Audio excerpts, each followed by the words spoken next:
Gaspard, Linky et compagnie, touche pas à mon compteur, l'émission du collectif du même nom.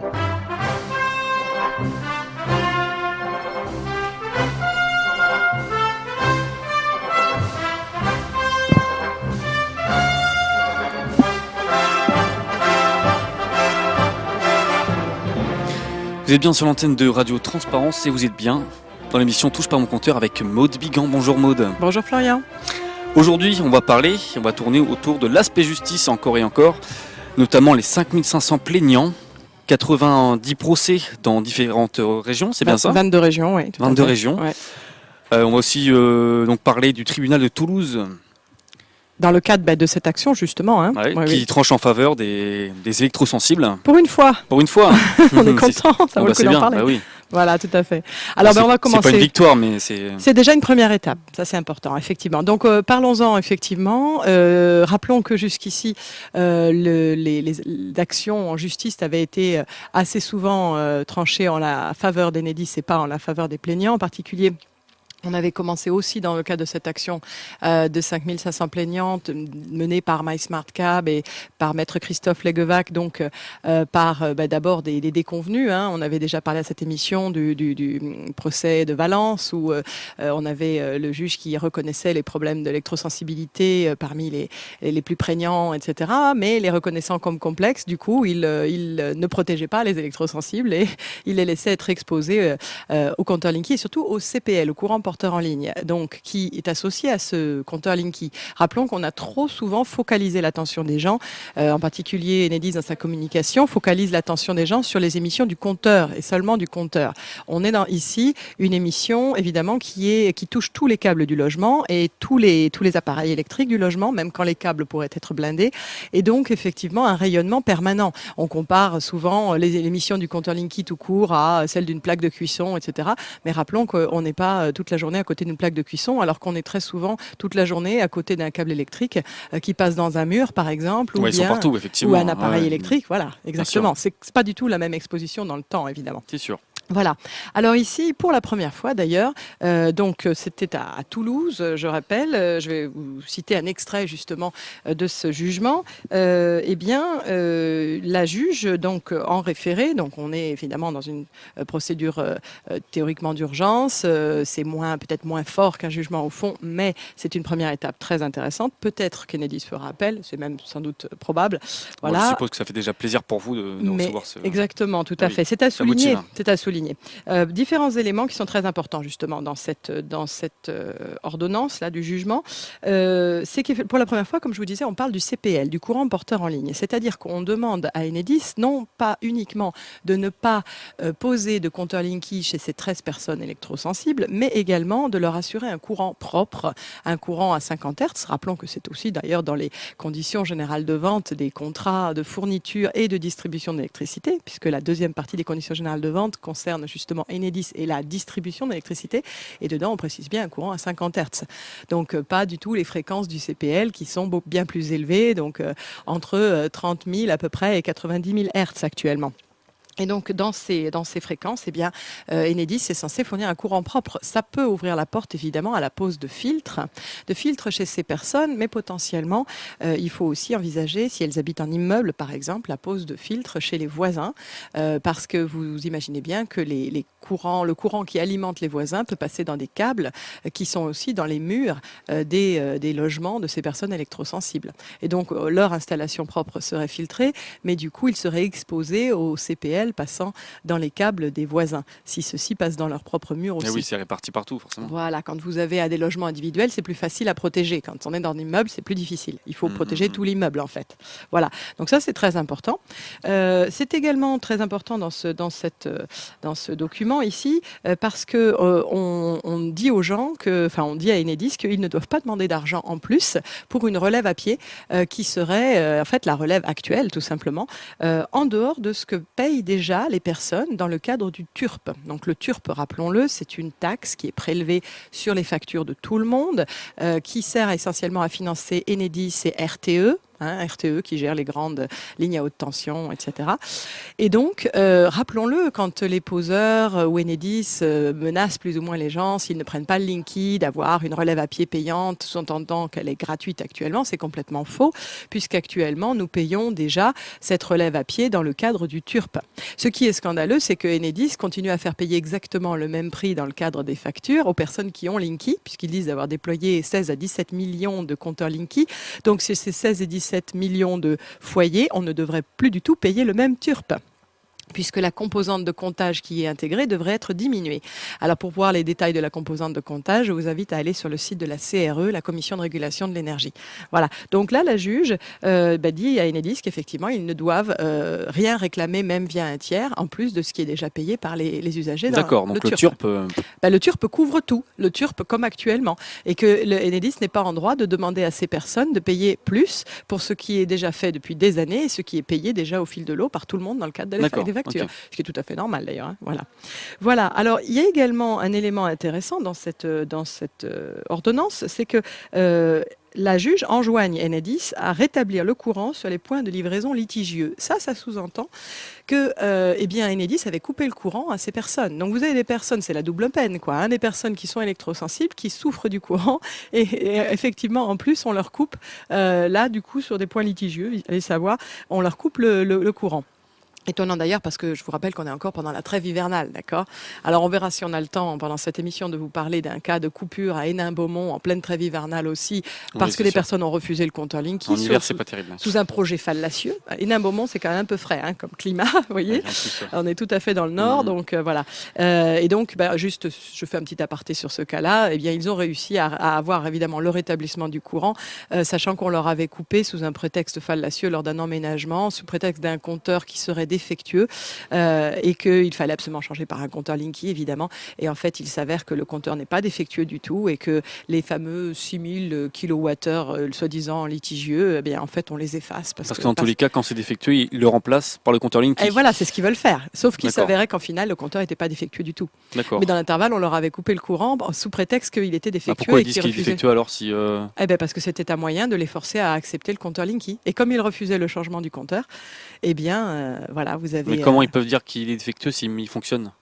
Ils ont trouvé qu'au moment de l'emménagement, il y avait l'air d'avoir il y avait 6000 kWh de moins à l'emménagement que, soi-disant, au moment du constat de sortie. Et donc, il y aurait eu un problème au niveau du compteur et qu'il fallait absolument donc changer le compteur. Donc, ils ont justifié ça par le nombre de kilowattheures qui serait plus différence, élevé. Voilà. Et comme les gens refusaient le changement du compteur parce qu'il s'agissait uniquement d'un changement de compteur vers un Linky, on leur a dit, vous refusez, vous voulez garder un compteur défectueux, vous ne payez pas votre courant, on vous coupe. Alors qu'en fait, finalement, il s'avère que le compteur n'était pas du tout défectueux.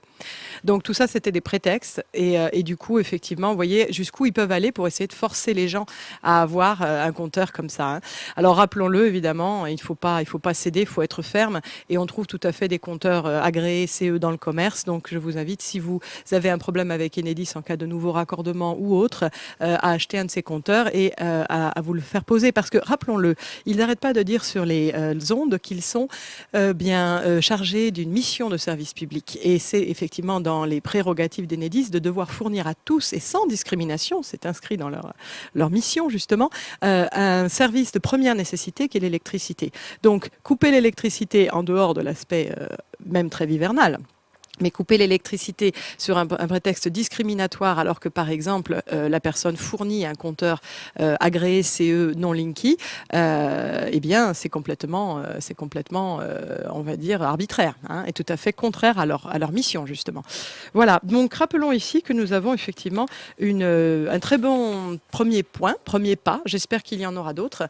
Et en tout cas, ce que je voudrais souligner, c'est qu'on ne peut pas, ça souligne le fait qu'on n'a pas le droit d'imposer à tous quelque chose que certains ne vont pas pouvoir supporter. Sinon, c'est absolument décider de condamner une partie de la population. Et donc là, si on est dans une république égalitaire, et liberté, égalité, fraternité, rappelons-le, il faudrait que ce ne soit pas que des mots, on n'a pas le droit de sacrifier comme ça consciemment une partie de la population. Et rappelons qu'effectivement, il y a des personnes qui ne sont pas électrosensibles, mais qui le deviennent avec la pose du compteur Linky. Alors, je tiens à rappeler le cas de Agnès Delahaye, du coup, qui est une personne dont j'ai déjà plusieurs fois parlé à cette antenne et aussi dans des conférences.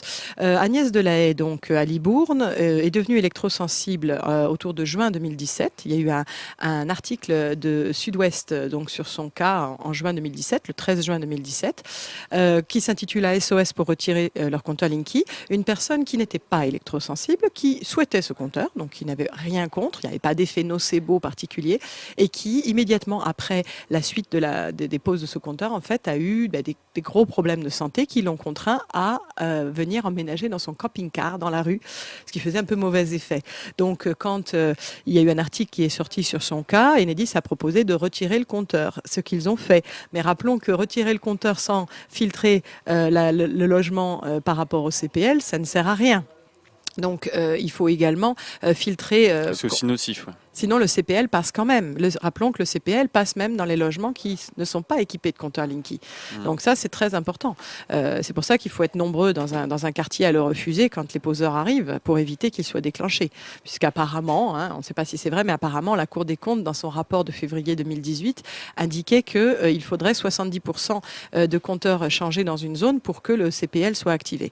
Donc, dans tous les cas, et il y a beaucoup d'autres avantages à ne pas l'avoir, évidemment, d'un point de vue récolte des données, donc protection de la vie privée, d'un point de vue risque d'augmentation des factures, d'un point de vue risque incendie avec ce fameux rupteur intégré dans le Linky qui n'a pas de chambre de coupure et qui peut donc plus facilement prendre feu avec des arcs électriques qui ne sont pas absorbés. Et après, pour la récolte de données, c'est peut-être un choix aussi de personnes aussi qui veulent aussi avoir un suivi pour mieux Ah oui, pour gérer les leur personnes qui le consommation. veulent, tout à fait. Mais pour les personnes qui ne le souhaitent pas, il y en a qui me disent Par mais exemple, à oui, quoi c'est ça sûr. sert de le refuser si du coup on a le CPL quand même qui passe chez nous. De tous les cas, de toute façon, je voulais dire qu'il y a quand même beaucoup d'autres avantages, même si on n'a pas le compteur Linky et qu'on a quand même le CPL qui passe, il y a d'autres avantages au-delà de l'aspect simplement santé, ce qui est déjà crucial évidemment. Mais sur l'aspect vie privée, sur l'aspect facture, sur l'aspect risque incendie, pour le compteur lui-même, il vaut mieux ne pas l'avoir, ça c'est sûr. Rappelons ce que je disais tout à l'heure, je termine ma phrase, le rupteur qui est intégré au compteur Linky ne possède pas de chambre de coupure, donc contrairement à notre disjoncteur qui lui en est équipé et qui va lui pouvoir diminuer, refroidir si vous voulez les arcs électriques qui peuvent être générés quand on coupe en pleine charge. Le Linky n'a pas ça. Moyennant quoi, quand vous avez une série de disjonctions par exemple, le Linky peut avoir un arc électrique dont la chaleur n'est pas absorbée par une chambre de coupure. Et vous pouvez donc avoir plus facilement des incendies. Donc il est important de le refuser dans tous les cas. Alors pour écouter les symptômes de Agnès Delahaye, je vous invite et également savoir ce qui se passe puisqu'elle a participé à une action dans le cadre de cette action à 5000 plaignants aussi, cette fois au tribunal de Bordeaux. Je vous invite à regarder donc cette vidéo sur le site de France 3. Le titre de l'article s'appelle Tribunal de Bordeaux, Enedis face à 206 requérants opposés au compteur Linky. Et vous y voyez notamment le cas donc de le petit reportage, si vous voulez, où Agnès Delahaye intervient. Et on y voit également Maître Olivier Picmal, l'avocat d'Enedis, et Pierre Urmic, l'avocat des requérants. Voilà, donc l'avocat des plaignants. Je vous invite à regarder tout cela sur ce site de France 3. Voilà, donc ça c'est très important. Et je pense qu'on va finir, parce qu'on n'a pas énormément de temps aujourd'hui, on va finir sur un extrait de témoignage plus local. C'est en Ariège, donc il s'agit de Sarah. Sarah, 30 ans, Voilà. artiste peintre, Exactement. obligée de s'exiler parce qu'elle est rentrée dans un logement, mais Il y avait un compteur Linky voilà. et elle n'a pas supporté. Voilà. Mais en combien de temps elle n'a pas supporté? En quelques heures. En quelques Ça heures. a été D'accord. très très très vite. Alors en fait, c'est quelqu'un qui a emménagé donc dans un appartement le jour de son anniversaire, le 1er septembre 2018 à Limoges, et qui en fait sans doute devait être déjà sensible, mais sans vraiment le savoir. Elle avait des problèmes visiblement gastriques depuis bien longtemps. Rappelons souvent d'ailleurs que les personnes qui déclenchent une électrosensibilité, ça peut être lié évidemment à une surexposition aux ondes, mais c'est souvent aussi associé à une fragilisation déjà dans différents domaines, si vous voulez. Il peut y avoir par exemple des parasites, il peut y avoir des virus, on parlait du virus d'Epstein-Barr il y a quelques semaines, il peut y avoir une contamination importante aux métaux lourds dentaires ou autres, et donc effectivement vous pouvez avoir des personnes qui vont avoir du coup aussi des soucis d'encrassement du corps en raison par exemple d'une barrière intestinale poreuse, donc de mauvaise digestion, problème d'encrassement de l'organisme à cause d'éléments qui passent la barrière intestinale. Très visiblement, c'était ce qui se passait aussi pour Sarah. Donc il y avait un terrain un peu fragile. Elle avait perdu beaucoup de poids au cours de ses études, qu'elle avait eu du mal à terminer, effectivement, mais elle a courageusement réussi à obtenir. Donc c'était une artiste peintre et enseignante en peinture, d'accord. Donc effectivement, quelqu'un qui avait l'avenir devant elle, quoi. Hein. Elle était à 30 ans, voilà, au début de sa vie. Et puis elle nous raconte effectivement qu'elle a pu donc emménager le jour de son anniversaire, le 1er septembre 2018, à Limoges, donc dans cet appartement. Et par contre, alors elle a eu effectivement une sorte d'impression de vague qui la traversait, qui lui faisait vraiment mal. Hein. Elle avait déjà reçu ces symptômes. Alors, elle avait déjà eu des symptômes cardiaques, en plus de problèmes de digestion, etc. Mais comment elle a su que c'était direct Alors, ce qui s'est passé, voilà, elle nous le dit, hein, tout d'un coup, une douleur atroce m'a prise comme si on me scalpait le crâne, puis un vertige accompagné de symptômes typiques de la crise cardiaque. Donc, elle connaissait puisqu'elle avait déjà vu ça. Donc, c'est survenu d'un coup, quoi. Voilà, dans le passé, elle avait déjà fait des tests, hein, des IRM, elle nous dit des tas de choses, mais qui ne donnaient rien, en fait. Elle n'avait rien trouvé comme type de problème, de symptômes cardiaques, enfin de réalité cardiaque derrière ces symptômes. Et effectivement, la seule chose, elle nous dit qu'il a soulagé avant, c'était se trouver dans de l'eau. Et les électrosensibles le sauront bien, l'eau vous décharge en fait. Et souvent, les gens qui sont électrosensibles vont prendre une douche parce que ça fait partir les charges électriques. D'accord. Autres. Voilà. Se laver les mains après avoir travaillé sur l'ordinateur, par exemple, permet de se décharger. Donc aussi. c'est aussi une manière d'être sûr que ce soit ça, justement. Eh bien, si on se sent bien mieux après, c'est qu'il y a effectivement très probablement quelque chose comme ça, oui. Alors effectivement, elle nous dit, je me suis battue pour ne pas perdre connaissance, mon cerveau et mes veines allaient exploser. Vous voyez le genre de symptômes. Je savais, bon évidemment c'était une sensation, mais quand même. Alors elle savait que ses voisins n'étaient pas présents. J'ai senti que ce qui m'agressait venait du mur. Derrière la porte, une petite porte d'une armoire et à l'intérieur, le compteur Linky. J'étais comme transpercée par saccades de lames de rasoir lancées de haut en bas. Fichtre. Vous voyez le genre. Alors j'imagine que tout le monde ne ressent pas ça, heureusement. Mais là, chez cette personne, qui donc l'archétype typique d'une personne électrosensible qui ne savait pas, qui ne connaissait pas son électrosensibilité, eh bien effectivement, ça a été la goutte d'eau, quoi. Alors rappelons qu'on est, quand les gens disent on est exposé aux ondes, oh, il y a déjà ci, il y a déjà ça, il y a déjà le Wi-Fi, il y a déjà voilà. Mais le problème, c'est que parfois c'est aussi une question de dose. L'organisme supporte jusqu'à un certain point, quoi. Ça dépend des personnes, surtout. Ça dépend des personnes, et puis ça dépend des fragilisations qu'on peut avoir par ailleurs, voyez. Et il y a beaucoup de gens qui sont, sans le savoir, déjà, par exemple, porteurs de la borrelia, de la maladie de Lyme, ou des gens qui ont été exposés au fameux virus d'Epstein-Barr dont on parlait. Rappelons un petit herpès labial, c'est déjà que vous êtes porteur du virus. Ou des personnes exposées aux métaux lourds à travers plein de choses. Je veux dire, les amalgames dentaires en sont une bonne source. Les vaccins sont aussi une source importante d'aluminium.